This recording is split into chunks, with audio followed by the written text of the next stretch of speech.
নমস্কার। যুক্তি তর্ক সঙ্গে অর্কয়ে আপনাদের স্বাগত। আপনাদের সঙ্গে আমি অর্কপ্রভ সরকার।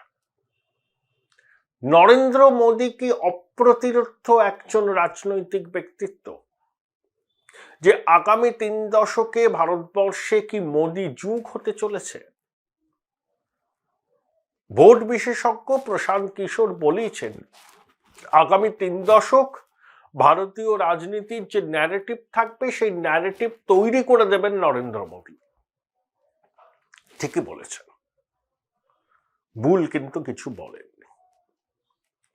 নরেন্দ্র মোদী আরএসএস এর প্রচারক থেকে বিজেপির সংগঠনের দায়িত্ব থেকে জেনারেল সেক্রেটারি, গুজরাটের মুখ্যমন্ত্রী, টানা 14 বছর মুখ্যমন্ত্রী থাকার পর 10 বছরের প্রধানমন্ত্রী, সবাই আশা করছেন তৃতীয়বার সরাসরি নির্বাচনে জিতে পণ্ডিত নেহেরু রেকর্ড স্পর্শ করবেন নরেন্দ্র মোদী।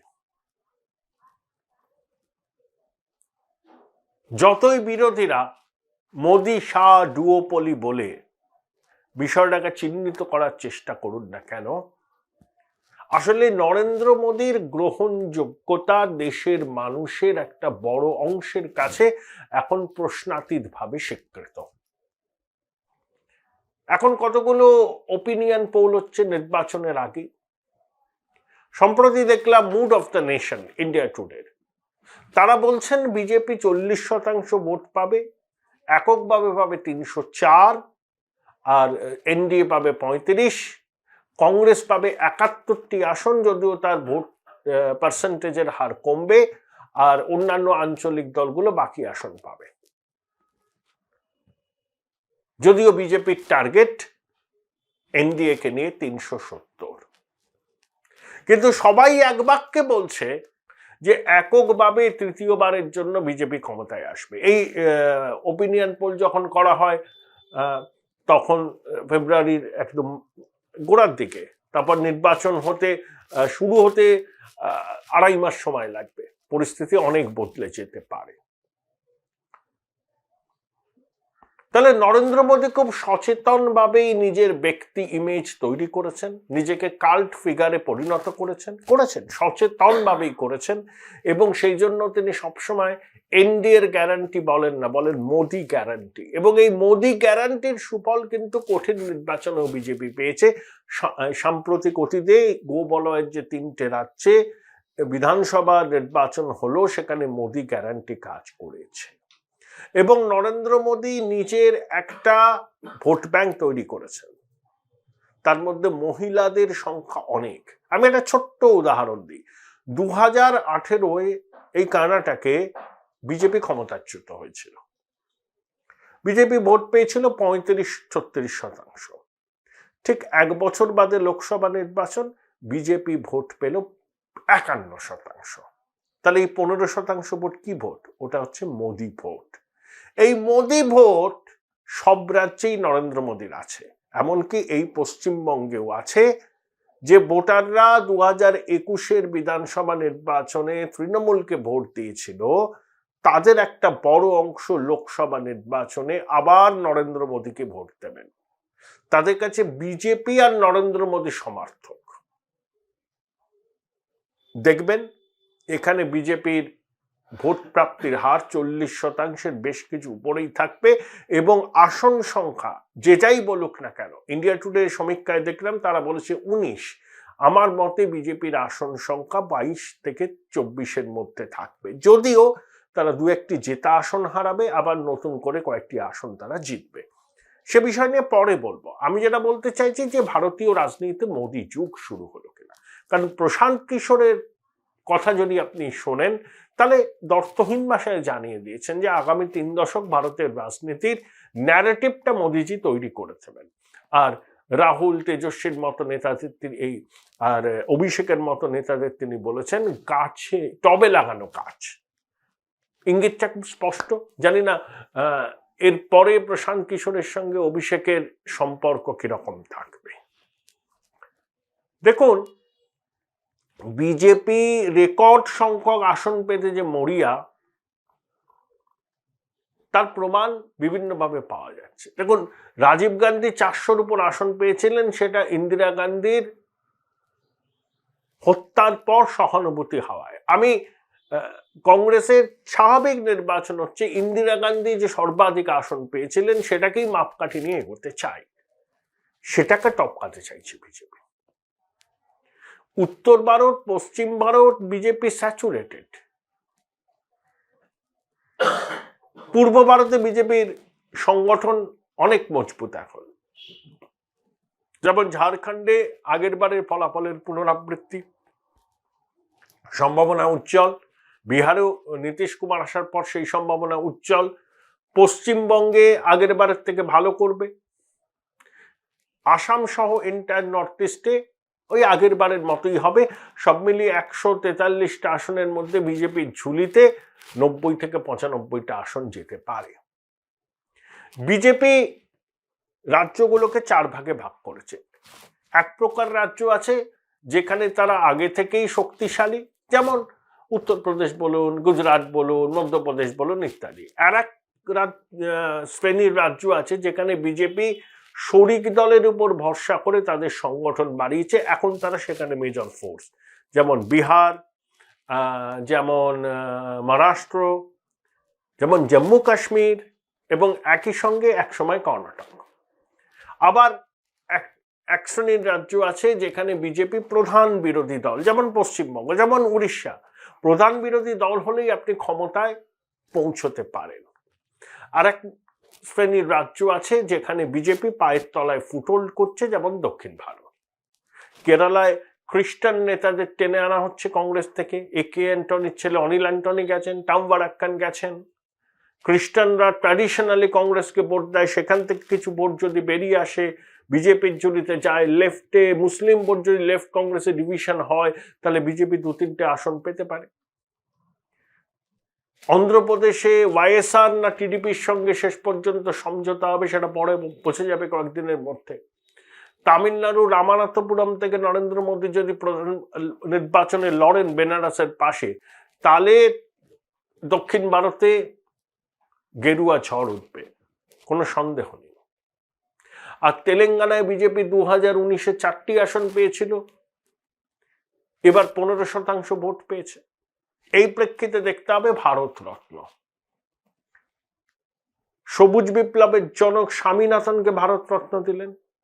তার মেয়ে সৌমা স্বামীনাথন, যিনি হুর একজন শীর্ষ পদাধিকারিক, তার শুনলাম, প্রতিক্রিয়া পড়লাম, উচ্ছ্বসিত। দক্ষিণের মানুষ, তামিলনাড়ু। এবার আসুন এদিকে চৌধুরী চরণ সিংকে ভারতরত্ন দেওয়া। পশ্চিম উত্তরপ্রদেশে জাট বলয়ের এই কৃষক নেতার গুরুত্ব, প্রাসঙ্গিকতা এখনো বিরাজমান। তার ছেলে নাতি জয়ন্ত চৌধুরী টুইট করেছেন, দিল জিত লিয়া, অর্থাৎ তিনিও চলে এলেন এনডিএ জোটে। এবার আসুন পামুলাপর্তি ভেঙ্কট নরসিংহ রাও। ইতিমধ্যে আদবানিজি কর্পূরী ঠাকুরকে তো দিয়েছেনই, সে নিয়ে তো আমি আগেই বলেছি। পিভি নরসিংহ রাও হচ্ছেন ইতিহাসের উপেক্ষিত নায়ক। আজকে যে ভারতবর্ষে আমরা দাঁড়িয়ে আছি, সেই ভারতবর্ষের রূপকার পিভি নরসিংহ রাও। অবশ্যই 91 সালের জুলাই মাসের শ্রাবণ সন্ধ্যায় সংসদে দাঁড়িয়ে তার অর্থমন্ত্রী, অর্থনীতিবিদ ডক্টর মনমোহন সিং এর ভিক্টর হুগোকে উদ্ধৃত করে সেই line, "There is no force in the world which can stop an idea whose time has come", তারপরে 3 দশকের বেশি কেটে গিয়েছে। আজকে যে ভারতবর্ষে আমরা দাঁড়িয়ে আছি, সেই ভারতবর্ষের স্থপতি বলতে যদি কাউকে বোঝায়, অর্থনৈতিক উন্নয়নের সড়কে আমরা যাচ্ছি, বলছি আমরা 3য় বৃহত্তম অর্থনীতি হব, ডক্টর মনমোহন সিং এবং পামুলাপর্তি ভেঙ্কট নরসিংহ রাও। শুধু অর্থনৈতিক সংস্কার নয়, ভারতবর্ষের বিদেশ নীতিকে সোভিয়েত ঘেঁষা অবস্থান থেকে মুক্ত করার পিছনেও তার ভূমিকা ছিল। সোভিয়েত যখন বলকানাইজেশন হলো, ভারতের পরমাণু বিস্ফোরণ ইন্দিরাজির পরে বাজপেয়ীজি করেছেন, কিন্তু বাজপেয়ীজি তো স্বীকার করেছিলেন যে নরসিংহ রাও তাকে বলেছিলেন যে আমি করতে পারলাম না আন্তর্জাতিক চাপে, কিন্তু সমস্ত প্রস্তুতি আছে, আপনি করুন। কারণ নরসিংহ রাও যখন করবার চেষ্টা করেছিলেন তখন ক্লিন্টন প্রশাসন অত্যন্ত বাধা দিচ্ছিল, ভারতকে বাণিজ্য চুক্তি বিধি নিষেধের আওতায় ফেলে দেওয়া হতো। যদিও ভারতবর্ষের পরমাণু কার্যক্রম এনপিটি বহির্ভূত পরমাণু কার্যক্রমের স্বীকৃতি তারপরে পোখরানে বাজপেয়ীজি করেছিলেন। বাজপেয়ীজি আর সলমান খুরশিদকে রাষ্ট্রপুঞ্জে পাঠিয়েছিলেন নরসিংহ রাও। 71 সালে অন্ধ্রপ্রদেশের মুখ্যমন্ত্রী হন। কিছুটা বামপন্থী ভাবধারায় বিশ্বাসী হয়ে তিনি ভূমি সংস্কার করতে যান। কংগ্রেসের ল্যান্ডলর্ড লবি প্রচন্ড আপত্তি জানায়, ইন্দিরা গান্ধীকে নালিশ করে, তারপরে পিভিকে দিল্লিতে নিয়ে যাওয়া হয়। পরবর্তীকালে বিদেশ মন্ত্রী, প্রতিরক্ষা মন্ত্রী, উচ্চশিক্ষা মন্ত্রী এবং প্রধানমন্ত্রী সবকিছুই সামলেছিলেন নরসিংহ রাও। ইতিহাসের উপেক্ষিত নায়ক। তিনি মারা যাওয়ার পর তার মরদেহ 24 নম্বর আকবর রোডে প্রবেশ করার অনুমতি পায়নি। তার পরিবার পরিজন চেয়েছিল নয়াদিল্লিতে তার অন্ত্যেষ্টিক্রিয়া সম্পন্ন হোক, কিন্তু সোনিয়া গান্ধী সেটা চাননি। সেই জন্যই ওয়াইএসআর রাজশেখর রেড্ডি অন্ধ্রপ্রদেশে তার সৎকারের ব্যবস্থা করেছিলেন। সেই সৎকার শেষ হওয়ার আগে শ্মশান থেকে লোকজন চলে যান। তারপরে নরসিংহ রাওয়ের মৃতদেহকে নিয়ে অপ্রিয় ঘটনা তৈরি হয়। এখন তিনি শুধু তেলেঙ্গানা আন্ধ্রের গর্ব নয়, তিনি ভারতের গর্ব। কংগ্রেস কিন্তু তাকে ভারতরত্ন দেয়নি, প্রণব বাবুকেও দেয়নি, পিভিকেও দেয়নি। ভারতবর্ষের কটা সরকারি প্রকল্প নরসিংহ রাওয়ের নামে আছে? দিল্লিতে একটা স্মারক পর্যন্ত তৈরি করা হয়নি। যদিও তেলেঙ্গানার সরকার নরসিংহ রাওয়ের জন্মদিনে বছর দুয়েক আগেও সারা ভারতবর্ষে প্রথম পাতায় বিজ্ঞাপন দিয়েছিল। তিনি ইতিহাসের উপেক্ষিত নায়ক থেকে গেছেন। সেই তেলেগু বিদ্যা নরসিংহ রাওকে ভারতরত্ন সম্মান দিয়ে দক্ষিণের মানুষের কাছেও বার্তা পাঠালেন প্রধানমন্ত্রী নরেন্দ্র মোদী। অবশ্যই পাঠালেন।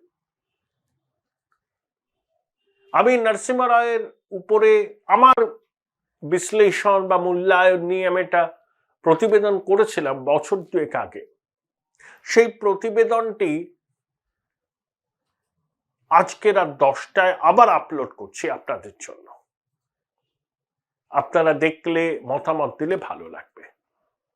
তাহলে ভারতবর্ষের রাজনীতিতে কি মোদী যুগ শুরু হয়ে গেল?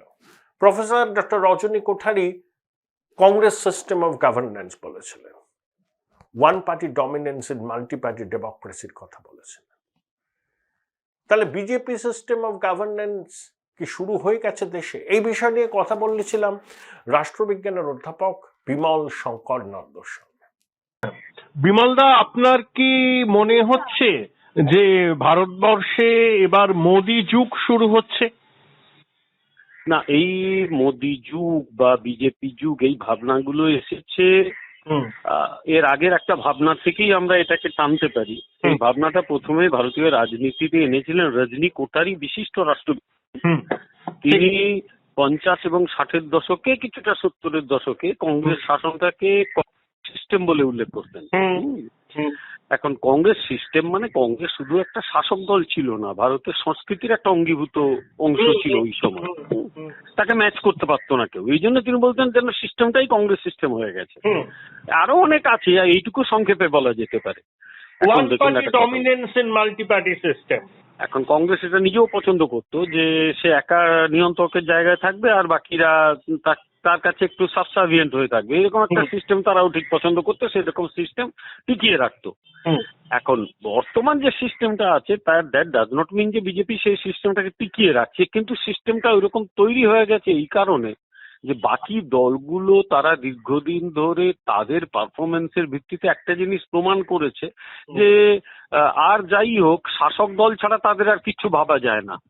আঞ্চলিক দলগুলোকে শাসক দল ছাড়া আর কি ভাবা যায়, শাসন করতেই যেন এসছে। সিস্টেমটাকে চেঞ্জ করার কোনো ইচ্ছে নেই। কিন্তু ভারতীয় জনতা পার্টি এমন একটা রাজনৈতিক দল, তারা শুধুমাত্র রাজনৈতিক শাসন ব্যবস্থা পরিচালনা করে না, বরং তাদের আরেকটা গুরুত্বপূর্ণ বিষয় রয়েছে যে সিস্টেমটাকে চেঞ্জ, সিস্টেমটাকে মোটামুটি মানে একটা নতুন করে তৈরি করা, এই সিস্টেমের চেঞ্জটা তাদের একটা লক্ষ্য। এবং এইটা তৈরি হয়েছে নিঃসন্দেহে, যে নেতৃত্ব এখানে গুরুত্বপূর্ণ সেটা নরেন্দ্র মোদীর নেতৃত্ব। ফলে নরেন্দ্র মোদী এন্টায়ার সিস্টেমটার কেন্দ্রস্থলে এসেছেন। ফলে আপনি যেটা বলতে যান যে ভারতীয় রাজনীতিতে মোদী যুগ, আমার ধারণা 2014 থেকে ইনিশিয়ালি যে ফর্মেটিভ ফেজটা ছিল, তারপর থেকেই আমি মনে করি 2019 নির্বাচনের আগে থেকেই মোটামুটি এটা যখন ঠিক হয়ে গেল যে ভারতীয় রাজনীতিতে ভারতীয় জনতা পার্টির একটা গুরুত্বপূর্ণ জায়গা নিশ্চিত হয়ে গেছে, তখন থেকেই এই যুগটা শুরু হয়েছে মোদী যুগ। যে মোদী যুগটা মোটামুটি আবর্তিত হচ্ছে ভারতীয় জনতা পার্টির ভাবনা চিন্তাকে কেন্দ্র করে। কিন্তু ভারতবর্ষের রাজনীতিতে বিজেপি মূলত উত্তর পশ্চিম ভারতের পার্টি বলেই পরিচিত। পূর্ব ভারত, উত্তর পূর্ব ভারতে তারা ফুটপ্রিন্ট রাখতে চাইছে, কিন্তু বিন্ধ্য পর্বতের দক্ষিণে কর্ণাটক ছাড়া বিজেপির কিন্তু সেই অস্তিত্ব নেই। তাহলে যেভাবেই আমরা ব্যাখ্যা করি না কেন, বিজেপি কিন্তু নর্থ ইন্ডিয়ান পার্টি হিসাবেই পরিচিত। না, আপনি যেটা বলতে চাইছেন বিজেপির প্যান ইন্ডিয়া দিকে যাচ্ছে কিনা, আমি এ প্রসঙ্গে একটা কথা বলি। দেখুন, উত্তর পূর্বের সবচেয়ে গুরুত্বপূর্ণ রাজ্য আসাম কিন্তু সবচেয়ে গুরুত্বপূর্ণ রাজ্য। অরুণাচলে বিজেপি ক্ষমতায় রয়েছে, মণিপুরে বিজেপি ক্ষমতায় রয়েছে, ত্রিপুরায় বিজেপি ক্ষমতায় রয়েছে, মেঘালয়ে জোট শরিক হিসেবে রয়েছে।